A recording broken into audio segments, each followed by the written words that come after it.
মাংসের ভর্তাটা এইভাবে বানালে বেশি টেস্ট হয়, সময়ও অনেক কম লাগে। যাদের কাছে মাংস খেতে খেতে অরুচি হয়ে গেছে তারা চাইলে এভাবে করে ভর্তা বানিয়ে খেতে পারেন। আগে থেকে রান্না করা মাংস থেকে কয়েক টুকরো নিয়ে নিচ্ছি। 5 থেকে 6 টুকরো মাংস এভাবে করে উঠিয়ে রেখে দিতে পারেন। আর যখন মনে হবে যে ভর্তা করে খাবেন তখন এভাবে করে ভর্তা বানিয়ে নিতে পারেন। এখন চুলায় প্যান বসিয়ে 2 চামচের মতো তেল দিয়ে দিলাম। তারপর এখানে 5 থেকে 7টার মতো শুকনা মরিচ ভেজে নিচ্ছি। মরিচটা ভাজা হয়ে গেলে সেম প্যানে দিয়ে দিচ্ছি আমি আগে থেকে যে রান্না করা মাংসের টুকরোগুলো ছিল এগুলো দিয়ে মিডিয়াম আঁচে এপাশ ওপাশ করে লাল করে ভেজে নিচ্ছি।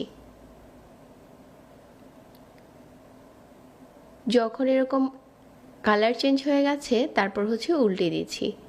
এভাবে করে দুটো পাশকে লাল করে আমি ভেজে নেব।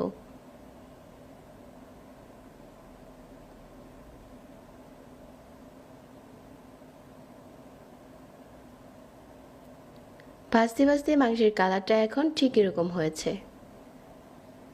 এই পর্যায়ে আর ভাজার দরকার নেই। তো এখন প্যান থেকে উঠিয়ে নিচ্ছি।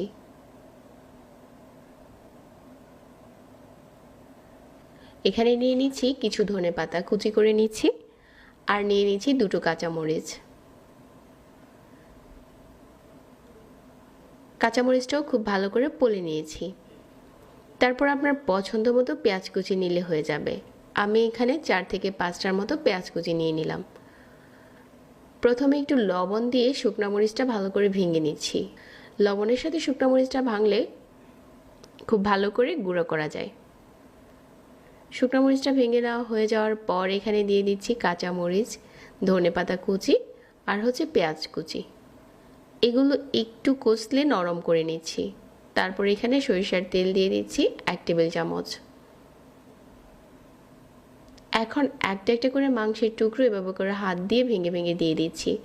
আপনি চাইলে কিন্তু এই ভর্তাটা ব্লেন্ডারে করতে পারেন, আবার চাইলে শিলপাটায়ও করতে পারেন। তবে আমার কাছে মনে হয় হাতে মাখানো ভর্তাটাই বেশি টেস্টি হয়। এখন শুধু আলতো করে মাখিয়ে নিচ্ছি। স্বাদের ভিন্নতা আনতে চাইলে এইভাবে করে মাংসের ভর্তা বানাতে পারেন। সহজ রেসিপিগুলো ভালো লাগলে পেজ ফলো করতে ভুলবেন না, আর সেই সাথে আমাদের চ্যানেল সাবস্ক্রাইব করে রাখবেন। সবাই অনেক ভালো থাকবেন। আজকে এখানে বিদায় নিচ্ছি। আল্লাহ হাফেজ।